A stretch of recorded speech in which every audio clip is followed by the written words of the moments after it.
Chapter 31 is on the infant and the family. Your objectives for this chapter are way too many for me to read to you right now, so you can read those on your own.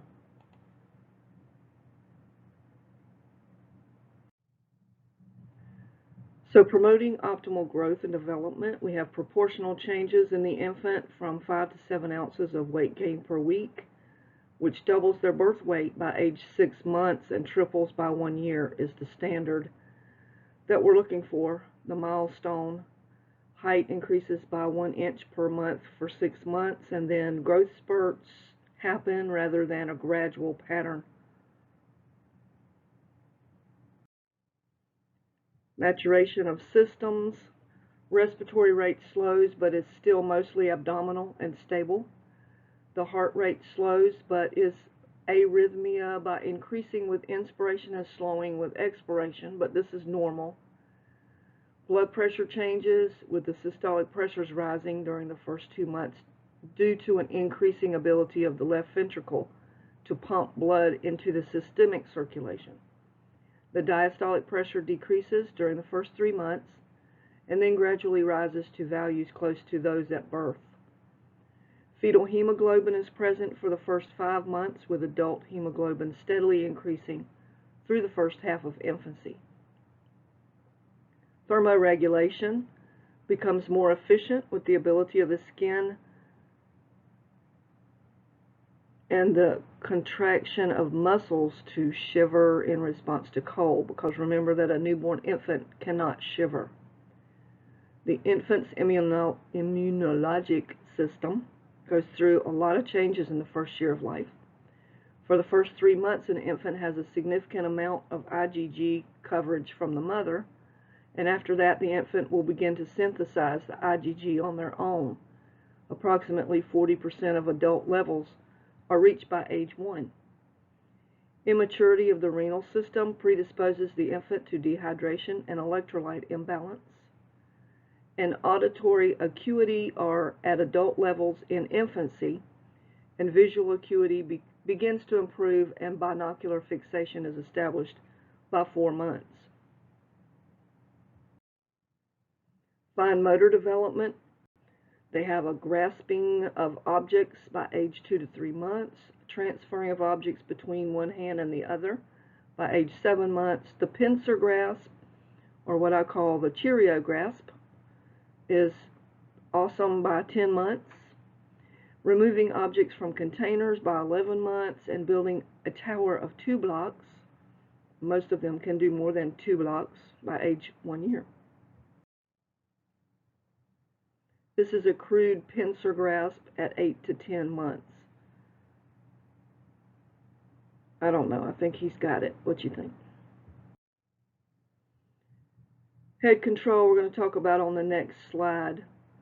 Rolling over by age 5 months from the abdomen to the back, and then by 6 months from the back to the abdomen. And this transition happens really fast, so when you lay the baby down, make sure that they're in a safe place.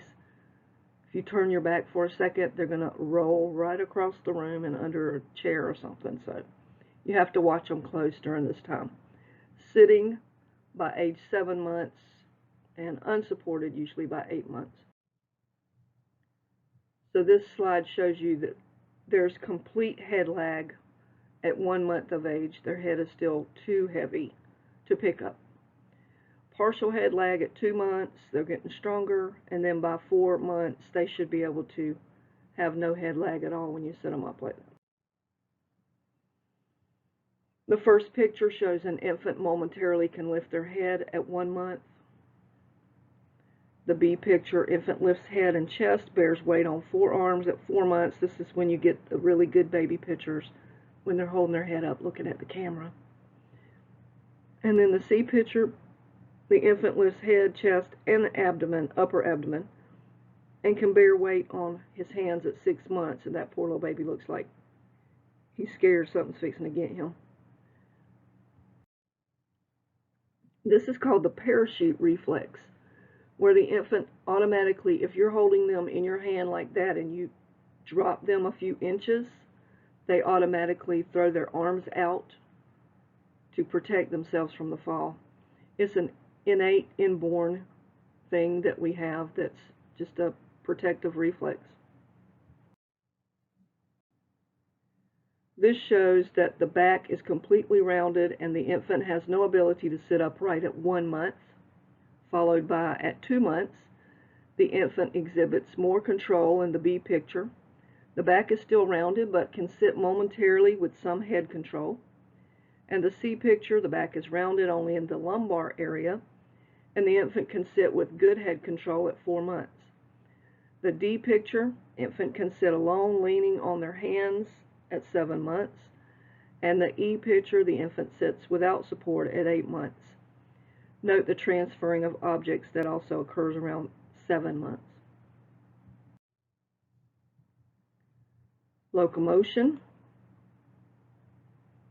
Locomotion requires the ability to bear weight, propel forward on all 4 extremities, stand upright with support, and then cruise by holding onto furniture, and finally walking alone.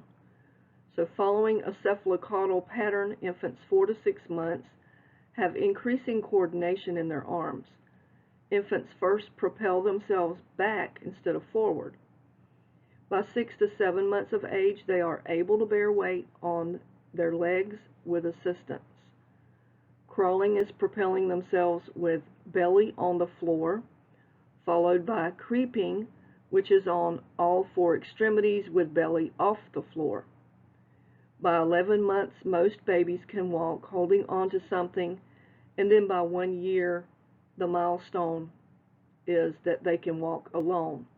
Some babies certainly walk earlier than that and some later.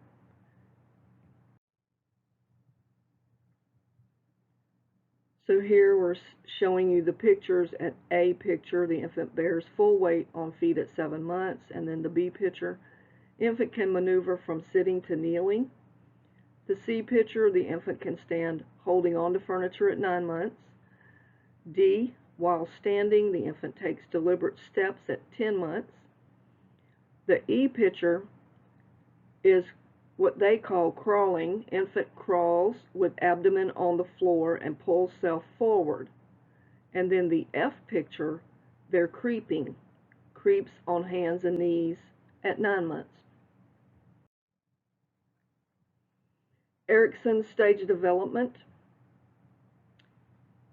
In this stage, the infants trust that their comfort needs will be met, like feeding, keeping them dry and clean, and stimulation. The mistrust comes when you don't meet their needs. It occurs when gratification of needs is delayed. Social modifications would be grasping and biting. In this stage, when infants are grabbing hold of you and pinching your skin or pulling your hair or biting, this needs to be corrected immediately. Do it whichever way you think works best, but they can't go to daycare and be biting other people's children or biting you in the face. It's not cute. Don't laugh. It's not funny. The Piaget's sensoromotor phase is birth to age 1. They use the reflexes that they have. Age 1 to 4 months, primary circular reactions. Age 4 to 8 months, secondary circular reactions. Then comes imitation. They imitate everything they see. Play is how they learn to coordinate everything and to create a world that they're seeing around them. So watching your children play speaks volumes as to what kind of influence you're being on them. Their affect, you can tell more about what kind of child they're going to be. Are they happy? Are they sad? Are they a loner? Coordination of second schemas just means that they're building on what they learn every day. That's fascinating to watch a child play in the first couple years of life. Object permanence is the realization that objects that leave the visual field still exist. And this is important in the development of body image. Development of body image parallels sensoromotor development, and by the end of the first year, children recognize that they are distinct and different from their parents. This is a picture of a 9-month-old infant actively searched for an object that was behind a pillow, and it looks like she found it. This 9-month-old infant is enjoying his own image in the mirror. Hard to tell if that's a boy baby or a girl baby, but a cute baby that is. If you notice, the back of his or her head has a little balding there from just laying in the crib. Social development, attachment, separation anxiety, and stranger fear, language development, and play. The importance of physical contact cannot be overemphasized. I personally don't believe you can spoil a child in the first year of life, hold them as much as you want to, because pretty soon they're going to want to be down and running around, and you won't be able to hold them as much. Parenting is not an instinctual ability, but instead it's learned and acquired. We can see this every day. Just look around. You've got a lot of parents out there who have no clue how to raise a child. The attachment of the child and parent, which begins before birth, assumes even more importance at birth and continues during the first year. Separation anxiety is seen between 4 to 8 months of age. Infants progress through the first stage of separation, individuation, and begin to have some awareness of self and mother as separate beings. At the same time, object permanence is developing, so that the infant should be aware that the parent can be absent, but they will come back. Stranger fear happens between 6 to 8 months and is the result of the infant's inability to discriminate between family and non-family. So we get the crying, clinging, and turning away from the strangers. The infant's first means of communication is to cry. If their needs are met, then the crying becomes less and less by about 12 weeks, and the parents can distinguish, usually pretty quickly, between the different cries and know what the infant's wanting. Are they wet? Do they need a diaper change? Are they hungry? Do they just want to be picked up, or do they just want you in the room with them? This is a picture of a father, obviously, who handed his baby to, looks like a nurse, and the baby is not having any of that. Behaviors related to fear of strangers include clinging to the parent and turning away from the stranger. Although it looks like he's turning away from the father. I'm not sure. Temperament. There are several different questionnaires to ask the parents to determine what type of temperament the child may have, so the nurse will know how to take care of the child better. The infant's behavior style, strong biologic components may be modified by the environment and the family. And the revised infant temperament questionnaire tells you if you have a difficult child, an intense child, or a less predictable child. And yes, you can have one of all three. So as nurses, we should talk softly to the child and on their eye level. Maintain a safe distance and avoid sudden movements until trust is gained. Licensed daycares, small family-owned daycares, or a close friend or family can be used, but doing what is best and safest for your child is the most important thing to remember nowadays where child care is concerned. Children respond best to limits and rules. Discipline is a point of contention in today's world. Everybody has their own way of doing things. You must do what you think is best to set limits for your children. No need to be overly concerned about thumb sucking as a general rule past age 4 is when malocclusion may occur. Most children will break themselves of this habit, and pacifiers as well. For non-nutritive sucking, it only happens when the child usually is hungry, tired, or scared. Teething can be painful, so use something cool to bite on, whether it's an iced washcloth that you kept in the freezer for them to suck on and bite on, or any number of assorted teething rings that you can buy. Rubbing the gums with teething powders that have belladonna in it, or aspirin compounds, or using whiskey to rub on their gums is not appropriate. Nutrition from the first 6 months of life, certainly doctors are going to recommend, and any lactation consultant that you talk to, that you go beyond 6 months, but for the first 6 months, the American Academy of Pediatrics suggests that we only give them human milk. The second 6 months, we are going to introduce and make sure they have fluoride in their formula or whatever you're giving them to drink. Fluoride should be added as an essential mineral at 6 months, if not already in the water that the child is drinking, that you make the formula from. The American Academy of Pediatrics recommends that children 6 months to 3 years receive 0.25 milligrams of fluoride daily. So you have to be careful not to give too much if you're adding it, because you don't really know sometimes how much fluoride is in what they're drinking. Do not add to their water or formula if they're getting enough in a vitamin supplement. See page 882 about iron stores and supplementation in the first year of life. Please remember that honey should be avoided in the first 12 months of life because of the risk of botulism. For some reason, babies cannot take care of that in their digestive system, so don't give them honey in the first 12 months. The addition of solid foods before 4 to 6 months of age is not recommended. Feeding them too early exposes them to food antigens that can result in protein allergies.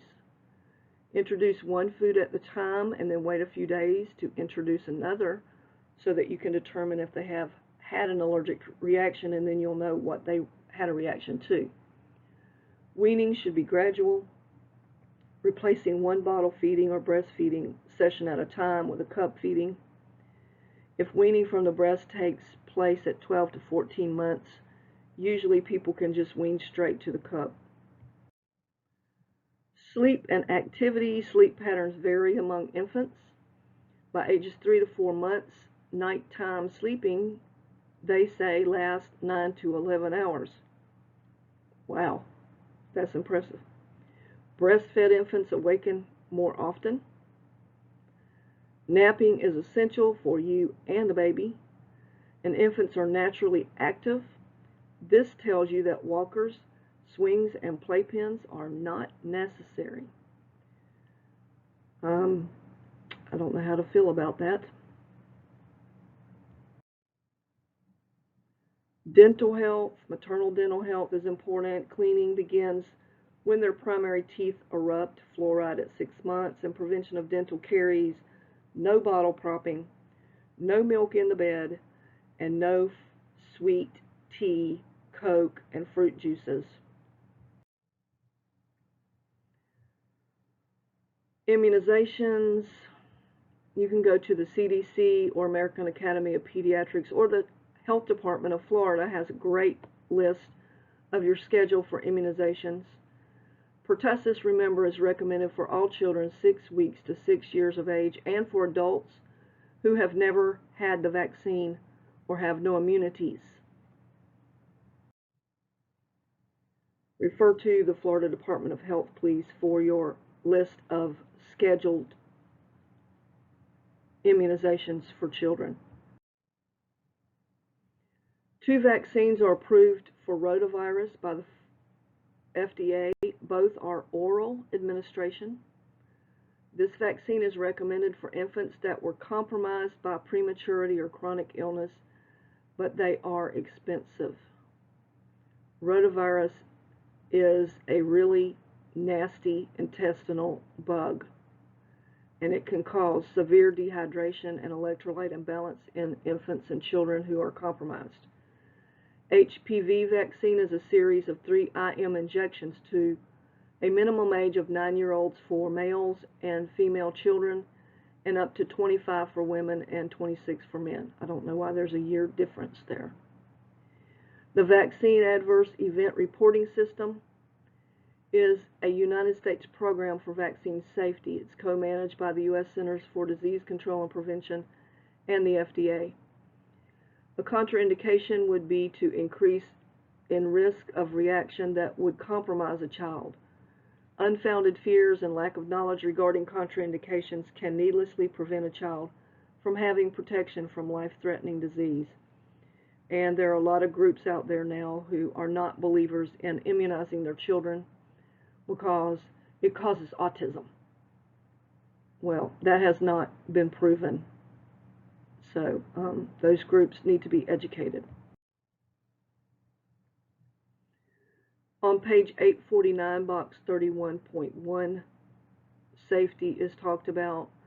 1/3 of injuries occur at home, but there is an insufficient evidence that modification of the home environment has an impact on the rate of injuries. Constant vigilance, awareness, and supervision are essential as the child gains increased locomotion and manipulative skills that come with an insatiable curiosity. Anticipatory guidance means to teach the parents things like getting down on the eye level of what the baby is seeing and just look around at all the interesting things they can get into. And if you don't believe in baby-proofing your house, you're going to have a tough first couple years. This is a picture of an infant in a car seat. It must be in the middle, preferably a 5-point restraint in the back seat facing the rear. But everybody's state laws are different, so whatever state you live in, check the laws. Colic occurs in 5 to 20% of all infants. An organic cause may be identified in fewer than 5%. Colic is when an infant cries continuously and fusses for more than 3 hours and is inconsolable for no apparent reason in a normal, healthy child. Symptoms seem to happen the most in the evening around 5 or 6 p.m. and occurs usually in infants under 3 months old. Supportive measures are helpful, like Mylicon drops, warm towels, or hot water bottle covered with a towel that's applied to the belly, walking them, riding in the car, or anything else you can find that works. If you have to lay them down and just let them cry and then go back and pick them up again to take a break or have somebody spell you, then that would be the thing to do. Anything is better than abusing a child. This is a 3-month-old or less. See page 856 for the colic carry, which we're going to show in the next slide. This is the colic carry. Apparently you're holding pressure on the tummy and just holding them close, maybe walking them and bouncing them a little.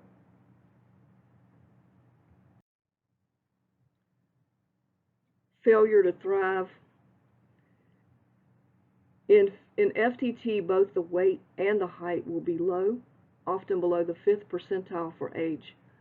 A dietary history, checking for allergies, and blood work would be done. Treating any medical conditions found and adding extra calories to the formula is essential to catch the baby up to their growth pattern. Experts say that children who have FTT are at risk for shorter heights and delayed development more than their peers. A poor prognosis would be due to severe feeding resistance, lack of awareness in and cooperation from the parents, low family income, low maternal education level, an adolescent mother, preterm birth, IUGR, and early age of onset. A physician, nurse, dietitian, child life specialist, and social worker should make up the interprofessional team, including the parents. Accurate assessment by the nurse of the initial weight and doing the weight and height daily is essential. The nurse documents the child's feeding habits and the parent-child interaction during feeding, other caregiving activities, and play. Sometimes we found with failure to thrive children it was due to lack of attention from the parent that caused the child to just not care whether they ate or not. So that needs to be noted as well. The term plagiocephaly connotes an oblique or asymmetric head. This implies an acquired condition that occurs as a result of cranial molding during infancy. usually as a result of lying supine for too long a period of time. The Back to Sleep campaign from 1994 was to prevent SIDS, sudden infant death syndrome, and people were told to place their baby only on their back to sleep. But they forgot to teach them about the importance of tummy time in the morning, tummy time in the afternoon, where you put them on their tummies while they're awake and you interact with them. Physical examination can tell the practitioner that the head is not formed correctly. X-rays would be done to rule out craniosynostosis or other cranial deformities that may affect brain growth. If you wait until the infant goes to sleep and then you occasionally go in and turn their head from side to side, this may help, but then you're not getting a whole lot of rest. In the worst cases, there's a little helmet that they form that's fitted to the infant to reshape their head, and they change it every now and then as the baby grows and the head reshapes. And in the bottom picture you can see the little helmet they made for this baby.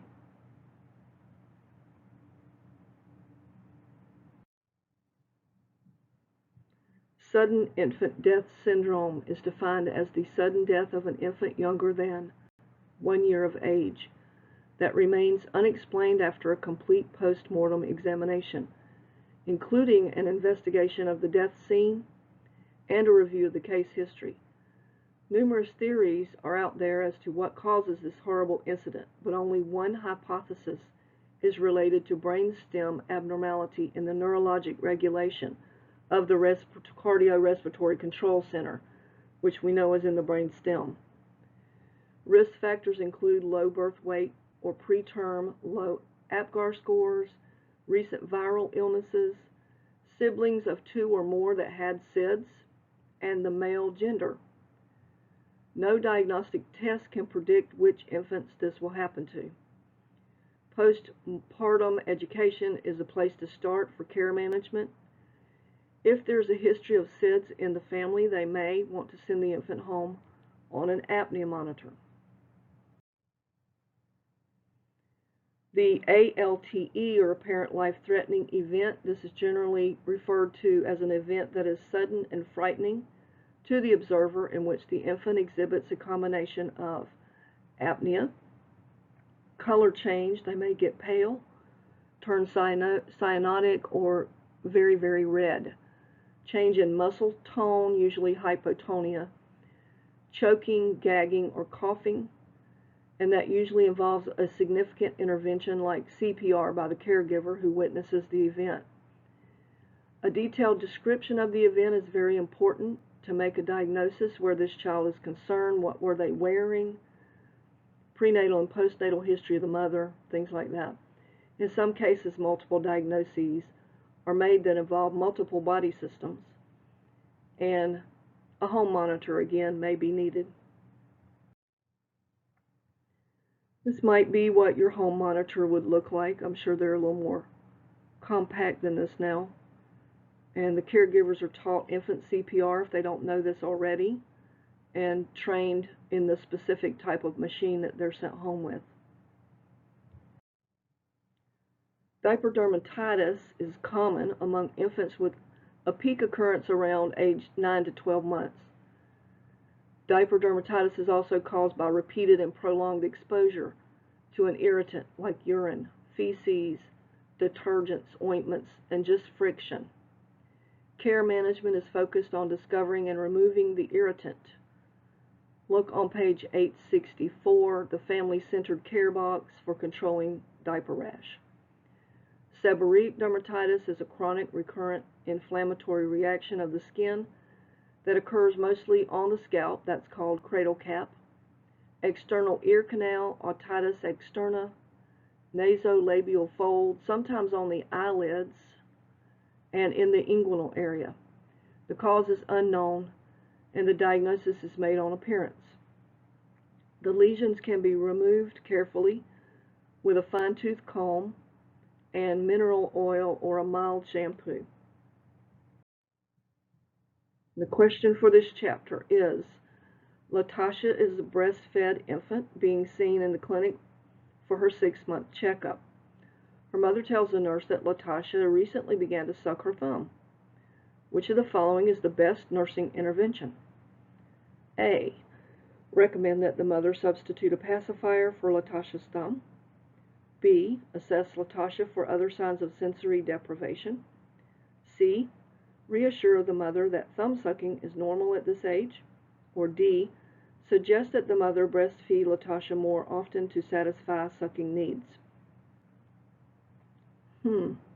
Let me think. It is easier to take away a pacifier than to take away a thumb, but that's not the correct answer. The correct answer actually is D.